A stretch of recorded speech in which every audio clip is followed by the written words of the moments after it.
तीन चीज को जिसने भी फॉलो कर रखा है, कसम से बता रहा हूँ, वह चाहे टॉपर हो चाहे बैक बेंचर, उसके बहुत अच्छे परसेंटेज आए हैं। ओवर कॉन्फिडेंस मत दिखाना बोर्ड एग्जाम में कि आपको जो चीज याद आ रहा है उसको 3-4 पन्ने लिख दो और जो चीज नहीं आ रहा है उसको तुम छोड़ दो।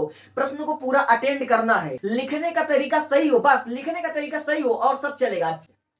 प्यारे साथियों, अगर आप लोग ऐसे विद्यार्थी हो जिन्होंने कभी भी अपने लाइफ में, अपने जिंदगी में, अपने क्लास में एक छोटे से टेस्ट में भी अच्छा परफॉर्म नहीं किया है, तो मैं आपको गारंटी के साथ बता देना चाहता हूं, अगर आपको इस वीडियो पर विश्वास है, अगर आपने अपने लाइफ में, अगर आपने इस वक्त ये सोचा है कि मैं यह वीडियो देखूंगा तो शायद मुझे इससे कुछ बेनिफिट, कुछ सीखने को मिल जाएगा, तो मेरा भाई आप लोग उस विश्वास को रखिए, उस विश्वास को बनाइए। और मैं आपके विश्वास की शपथ खाकर कहता हूं, मैं जो बता रहा हूं, अगर उस रूल को, उस नियम को, उस ट्रिक को अगर आपने फॉलो कर दिया है, आप लोग चाहे टॉपर हो चाहे back bencher, does not matter. आज हम इस वीडियो में बताने वाले हैं आपको टॉपर बनने की रणनीति। अगर आप लोग टॉपर हो या बैक बेंचर हो, बहुत से टॉपर्स की यह परेशानी होती है कि वह पढ़ने लिखने में बहुत अच्छे होते हैं, वह बोर्ड एग्जाम में लिखकर भी आते हैं, लेकिन उनके साथ नाइंसाफी हो जाता है। उनका कहना यह होता है कि हमने ये प्रश्न बोर्ड एग्जाम में करके आया था, मैंने जितना बोर्ड एग्जाम में लिखा था उसके हिसाब से मुझे मार्क कम मिले हैं, मुझे नंबर कम मिले हैं, तो उसका भी मैं आज सॉल्यूशन बताने वाला हूं और बोर्ड एग्जाम में अच्छा परसेंटेज लाने का मैं ट्रिक भी बताने वाला हूं। सबसे पहली बात ये देखो, बहुत से बच्चों को क्या होती है कि वो पढ़ने में बहुत अच्छे लगते हैं, बहुत ज्यादा उनके पास नॉलेज होता है, पढ़ने लिखने में अपने क्लास में टॉपर होते हैं,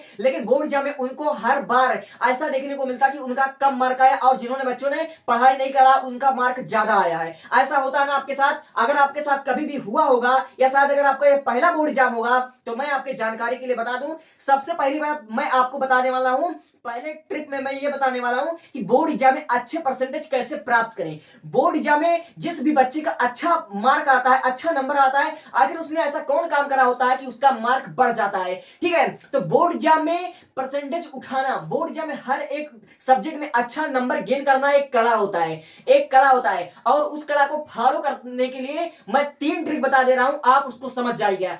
सबसे पहली बात, बहुत से बच्चों क्या करते हैं कि चाहे अगर वो टॉपर हो चाहे बैक बेंचर हो, वो लोग अच्छी तरीके जानते हैं, मैं हिंदी की बात बता रहा हूं, हिंदी में जैसे उनको कंफर्म होता है कि जयशंकर प्रसाद का जीवन परिचय आएगा, ठीक है, जो चीज उनको कंफर्म होता है वो उसको रट कर जाते हैं, उसको याद करके जाते हैं और फिर उसके बाद उसको बोर्ड एग्जाम में लिख देते हैं। तो मेरे भाई मैं तरीका ये बताने वाला हूं कि जैसे हमने 3 ट्रिक आपके लिए लेकर आया बोर्ड एग्जाम में, मैं अभी बताऊंगा कि आपको पास कैसे करना है, लेकिन इस छोटी सी चीज को जिसने भी फॉलो कर रखा है, मैंने कहा ये वीडियो टॉपर के लिए भी है, बैक बेंचर के लिए, अगर इस वीडियो को आप लोग छोड़कर जाते हो तो मुझे लगता है कि आप लोग सबसे बड़ा बेवकूफी कर रहे हो इस एग्जाम के टाइम पर। ठीक है, तो मेरी बातों को बहुत ध्यान से सुनना, और जो मैं कहने वाला हूं मेरे भाई फालतू टाइम ना आपके पास है ना मेरे पास है। देखो, जो टॉपर होता है, जिनका बोर्ड एग्जाम में अच्छा परसेंटेज आता है, वो लोग 3 ट्रिक को पहले लगाते हैं। सबसे पहली बात, वर्ड लिमिट का पालन करना। मैंने अभी कहा कि जिन बच्चों को जो चीज याद आता है, जैसे कि आपके बोर्ड एग्जाम में हर एक प्रश्न उसके सामने उसका मार्क दिया होता है कि यह क्वेश्चन आपका 5 नंबर का या 3 नंबर का या 2 नंबर का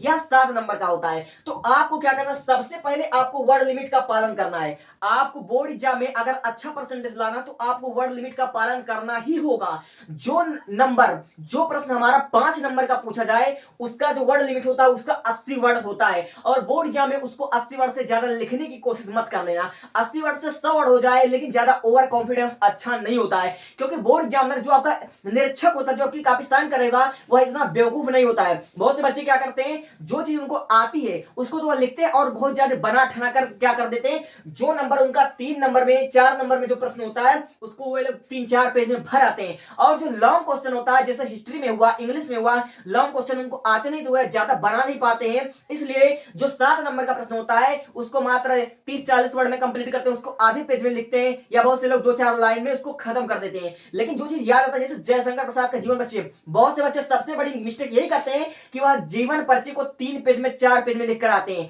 अगर आप लोग जीवन परिचय 80 वर्ड से ज्यादा लिखते हो, 100 वर्ड लिखते हो तो चल जाएगा, लेकिन अगर आपका जीवन परिचय होता है 5 मार्क का, और जीवन परिचय आपको 1 से 1.5 पेज में लिखना है, और कभी भी ये गलती मत करना और ऐसा मत सोचना कि मैं एक चीज को 1 पन्ने में, 2 पन्ने में, 3 पेज में भर कर आऊंगा तो मेरे मार्क इंक्रीज होंगे। गलत फहमी है आपकी। वर्ड लिमिट का पालन करो। सबसे पहला जो हमारा बोर्ड एग्जाम में अगर अच्छा परसेंटेज लाना तो वर्ड लिमिट का पालन करना सीख जाओ। अगर 5 नंबर का क्वेश्चन है तो 80 वर्ड में लिखना है, अगर 7 नंबर का क्वेश्चन है तो आपको 150 वर्ड में लिखना है। वर्ड लिमिट का पालन करो। और दूसरी चीज, राइटिंग स्किल डेकोरेट करो। अपने कॉपी को सजाना सीखो, अपने कॉपी को सजाना सीखो। देखो, सुंदर लेखनी जो आपका कॉपी होता है, जो लोग जितना सुंदर लिखते हैं उनके उनके मार्क्स वैसे ही एडवांस में इंक्रीज हो जाते हैं। अपने लिखने की कला से अपने कॉपी को इतना बेहतरीन बना दो मेरे भाई, इतना सुंदर से तुम लिखना, इतने डेकोरेट करके लिखना मेरे भाई कि एग्जामिनर को तुम्हारी गलतियां भी दिखाई ना दे। इसलिए अपने बोर्ड एग्जाम की कॉपी को इतने अच्छे से तुम्हें डेकोरेट करना है मेरे भाई, इतने अच्छे से डेकोरेट करना है। तुमको समझ लीजिए कैसे हेडिंग डालना, एक सुंदर सी हेडिंग डालनी है। और आपका समझ लीजिए कि जब भी आप लाइनों को लिखो, आपका जो यहाँ पर ये बॉर्डर होता है, बॉर्डर के अंदर और एक लिमिट में हो, अक्षर एकदम से लिमिट में हो और आपकी कॉपी सुंदर हो, देखने में बेहतरीन हो, गारंटी के साथ बेहतरीन हो। ठीक है, तो आपने क्या करना है, सबसे पहले आपको वर्ड लिमिट का पालन करना, और दूसरी चीज आपको अपने कॉपी को डेकोरेट करना, सुंदर से सुंदर, जितना अच्छा आप लोग लिख पाओ, ठीक है, उतना अच्छा लिखना। और यहां पर ऐसे बच्चे जिनका राइटिंग उतनी अच्छी नहीं है, वो लोग डिमोटिवेट मत होना कि अगर हम सुंदर नहीं लिखेंगे तुम्हारा नंबर कट जाएगा, ऐसी बात नहीं है। मैं जो कह रहा हूं उसको पूरा समझो बात को। और तीसरा चीज, अपने कॉपी में कभी भी कट पिट मत करना, अपने कॉपी को गंदा मत करना। बहुत से बच्चे क्या करते हैं, वाइटनर का प्रयोग कर देते हैं या फिर ऐसा खुर देते हैं, ऐसा आपको कुछ भी नहीं करना है। अपने कॉपी को एकदम से स्वच्छ तरीके से लिखना। अगर मान लीजिए कोई गलती हो उसके पास, उसके ऊपर हल्का सा ऐसे लगा लेना मेरे भाई, ज्यादा कट पिट मत करना, ताकि तुम्हारे कॉपी में समझ देखने में तुम्हारा काफी सुंदर लगे। और बोर्ड एग्जाम में ऐसा लिखना, ऐसा मेरे भाई लिखना कि तुम्हारा लिखा हुआ जो तुम्हारा निरीक्षक हो उसको बहुत आसान शब्द में समझ में आ जाए कि आखिर बच्चे ने लिखा क्या है। अगर तुम ऐसे भाषा वहां पर लिख दो कि एग्जामिनर को तुम्हारा समझ में ना आ जाए, और मेरे भाई जब एग्जामिनर को तुम्हारा समझ में नहीं आएगा तुम्हारा लिखा हुआ, तो वह और सीरियस होकर तुम्हारी कॉपी साइन करेगा। अगर वह और सीरियस होकर तुम्हारी कॉपी साइन करेगा तो तुम्हारी गलतियां पकड़ी जाएंगी और तुम्हारे नंबर कटने के बहुत ज्यादा चांसेस हैं। इसलिए अपने कॉपी में ज्यादा कट पिट मत करना। एक बात को गांठ बांध लेना कि जब भी एग्जामिनर तुम्हारा कॉपी साइन करने में जितना कम समय लेगा उतना अच्छा तुम्हारा नंबर आएगा, और जितना देर लगाएगा तुम्हारा कॉपी साइन करने में उतने ही कम नंबर तुम्हारे आएंगे। ठीक है, तो मैंने तीन चीज को बता दिया, और तीन चीज को जिसने भी फॉलो कर रखा है, कसम से बता रहा हूं, वह चाहे टॉपर हो चाहे बैक बेंचर, उसके बहुत अच्छे परसेंटेज आए हैं। ठीक है, तो सबसे पहले मैं 100 बार चिल्लाकर कह रहा हूं कि आपको वर्ड लिमिट का पालन करना, ओवर कॉन्फिडेंस मत दिखाना बोर्ड एग्जाम में कि आपको जो चीज आ रहा है उसको 3-4 पन्ने लिख दो, और जो चीज नहीं आ रहा उसको तुम छोड़ दो। प्रश्न को पूरा अटेंड करना है। ठीक है, पहला आपको वर्ड लिमिट का पालन करना है, दूसरा आपको राइटिंग स्किल पर बहुत ज्यादा फोकस करना है। सबसे ज्यादा यहां पर देखो, लिखने का तरीका सही हो, बस लिखने का तरीका सही हो और सब चलेगा।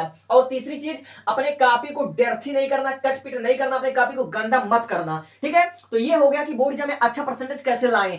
अब मैं उन बच्चों के लिए बता देना चाहता हूं जिनकी तैयारी अभी तक पूरी नहीं हुई या फिर जिनकी तैयारी अभी तक शुरू नहीं हुई,